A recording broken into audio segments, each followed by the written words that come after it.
Nutrition can be super simple. I know looking at the internet, it feels like it's so complex. There's so many nuanced, confusing conversations about it, but stick with me till the end of the video to learn 10 quick, easy nutrition hacks to improve your life. If you haven't hit the subscribe button yet, hit the button to be notified anytime I post new content related to women's health, hormones, and holistic health. When we're talking about nutrition, I want you to remember a few basics about nutrition. Number one, quality over calories or quantity is important. So that means that we want to choose nutrient-dense foods. We want to get the most bang out of our buck and choose quality foods that are going to give us a lot of the micronutrients that we need, like minerals and vitamins and enzymes and amino acids. All of those things are what our body needs to function optimally. So when you're thinking about nutrition, I like to think about the micronutrient profile of what I'm eating and making sure that it has some sort of vitamins, minerals, something that's going to help my body function more optimally. Number two is more of a mindset thing. So I want you to ask yourself about your hunger. I think so many of us just live like such an automated life and we lack a lot of mindfulness and self-awareness around most areas of our life, but food included. And I think one thing that I tell a lot of my patients to do is to rate yourself on the hunger scale. So instead of just eating based on a clock or eating because you're bored or emotional eating or whatever, I want you to ask yourself if you're actually hungry. And if you're actually hungry, where are you on the hunger scale? So 0 being that you're super, super ravenous, would eat anything in front of you. And number 10 being that you are so full, you need to unbutton your pants because you ate too much. Ideally, we should be eating somewhere around like a 2 and a 3. We're feeling that hunger. We're feeling kind of like that gnawing sensation in our stomach, but we're not to the point where we just need to be ravenous and eat anything in front of us.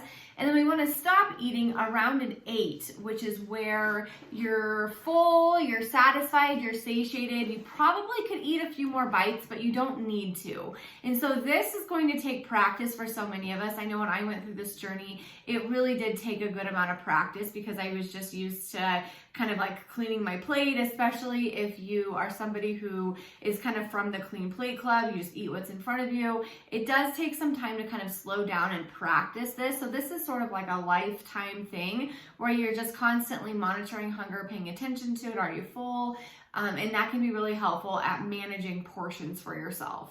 So number 3 is similar to number 1, but it's where you want to choose more whole foods over processed foods. So I'm not going to be the processed food police here and say you can't eat any processed foods, it's toxic for you, it's horrible, you're going to get lots of health conditions. I don't believe that. I actually don't believe that at all. I believe that we can fit some processed foods into our life, it's fine. But again, you want to make sure that you're getting some of the whole foods in there too, like fruits, vegetables, lean animal proteins, healthy sources of fats like avocado, nuts and seeds, nut butters, avocado oil, coconut oil, olive oil, those types of oils in there too, because they just have a higher micronutrient profile. So again, choosing foods that kind of have a mother or are grown in the ground can be kind of a good rule of thumb. But again, you can definitely fit some processed food. I'm not here to say absolutely no processed food ever again, it's terrible for you, because I actually don't believe that. But I do believe in choosing some kind of whole food nutrition more than you're choosing more processed food.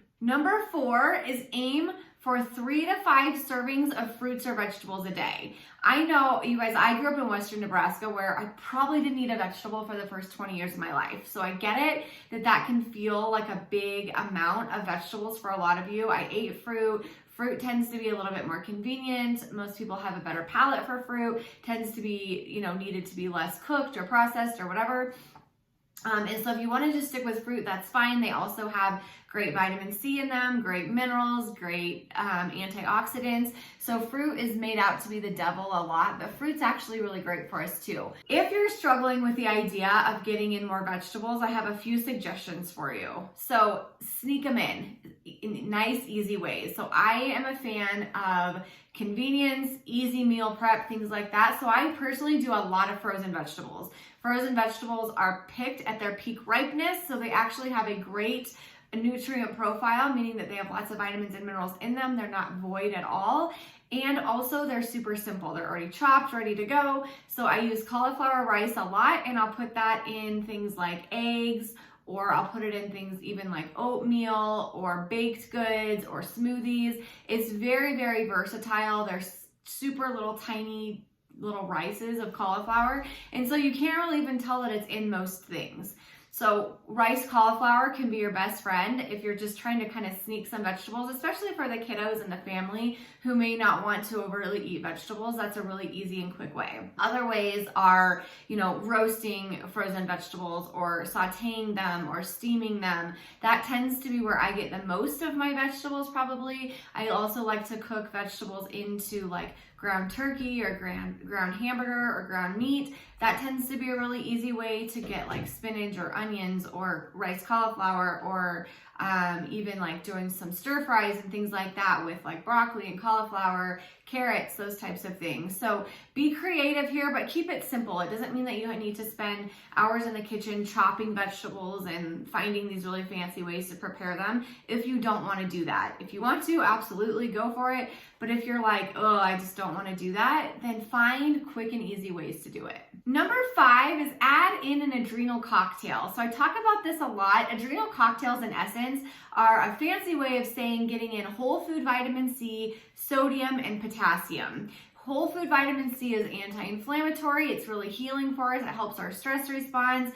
I feel like so many patients come back to me, and I think this for myself as well. Once I started incorporating these adrenal cocktails, I have less brain fog, less bloating, just feel overall more clear. My skin feels clearer, all kinds of different things. So you can do this in a few different ways. On Wellevate, there's a product that's called Jigsaw Health Adrenal Cocktail. It has whole food vitamin C powder, sodium, and potassium in it. The sodium is in the form of Redmond's real salt. Acerola cherry powder is the whole food vitamin C. So that's a super easy way to do it if you're just like not wanting to make a recipe or whatever other reason. The other way you can do it is to pick, this is a much tastier way to do it too, but pick a citrus juice, so orange juice, pineapple juice, grapefruit, lemon, lime, any of those juices, those citrusy juices have that whole food vitamin C in there. So pick one of those. Pick up potassium. So I think coconut water is one of the easiest ways to do it, but you also can use like interleaf aloe vera juice. You can use cream of tartar. That's really high in potassium. You can use like electrolyte powders like Element or Go Hydrate or Noon tablets, any of those things.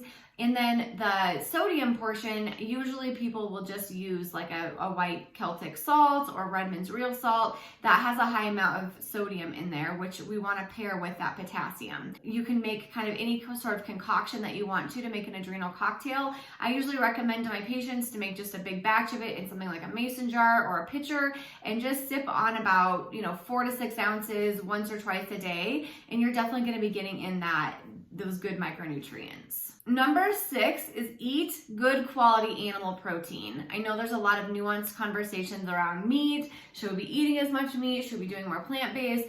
I personally am a big fan of eating animal protein from the micronutrient profile of it. It has good protein. It also has, which is a macronutrient, but it also has enzymes and vitamins and minerals and things that we maybe can't get as much of through non-meat sources. So I'm a big fan of adding in animal protein daily. I know that can be hard for meal prepping and planning, but try to just cook bigger batches of things. My husband and I tend to make some chicken, sort of like dice it up at the beginning of the week, and then we have it for a few days, and then maybe midweek we'll kind of do something else with like some ground turkey or rotisserie chicken or something like that, so that we just constantly have that in our fridge, which makes us definitely eat healthier and eat at home more, and also just be able to meal prep easier. Number 7 is get your fiber in. So if you're getting in your fruits and vegetables, you're getting in your whole food nutrition, you're probably going to be doing a really good job of getting in fiber, but very few people actually get in enough fiber. Women should be getting in somewhere around 25 grams of fiber per day. So if you have never looked at that, it may be worth tracking your food just for a day or two to see how close you are to your fiber goal. And if you're really far from that, try to increase your fiber to somewhere closer to that, because it can help your gut health. It's food for your good gut bacteria. It helps bowel movements. It helps slow down the digestive process to increase satiety and make you satisfied with your food. It also helps to balance blood sugar. So it does a whole bunch of really great things for us. Number 8 is to eat in regular intervals and not let yourself get too hungry. I think a lot of people struggle with doing this. They maybe like just don't feel hungry in the morning or don't have time, and so they skip breakfast or eat something very small, maybe kind of like more carbohydrate heavy, spiking their blood sugar, and then they feel ravenous at lunch or dinner, very snacky. They feel like their energy is kind of riding this roller coaster. They're getting a bunch of highs and lows. If we eat kind of in regular intervals every 3 to 4 to 5 hours, we tend to have a more stable blood sugar, especially if you're kind of following the plate method with protein, fat, and fiber. That can definitely help increase your satiety and make you satisfied so that you're less likely to be really snacky, bingey, emotional eat, and ride sort of the energy roller coaster throughout the day. Number 9 is slow down. I think a lot of us also are just kind of on autopilot, where this is a bit of a bigger conversation where we're just going so fast, right? We're like trying to go as fast as we can throughout our day, whether we're driving or walking or eating or moving or whatever, and we just try to go super fast.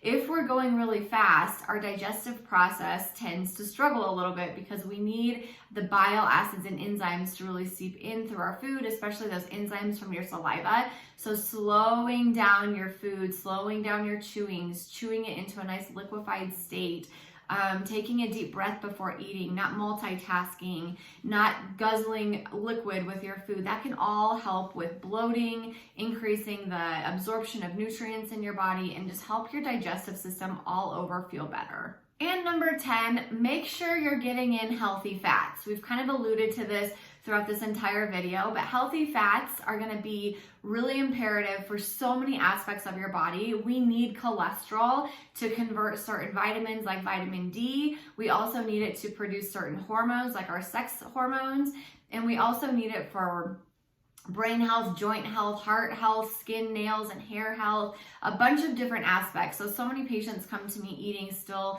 kind of a lower fat diet where they're only getting like 40 or 50 grams of fat per day. Ideally, women need somewhere minimally around 65 to 75 grams of fat per day to really support all of these processes. So you want to choose fats like avocados and olive oil, coconut oil, nuts and seeds, omega-3 fatty acids. Those types of things are super helpful. Fatty fish is another great one. So make sure that you're getting in enough healthy fats throughout your day as well. All right, guys, I hope this was helpful for you.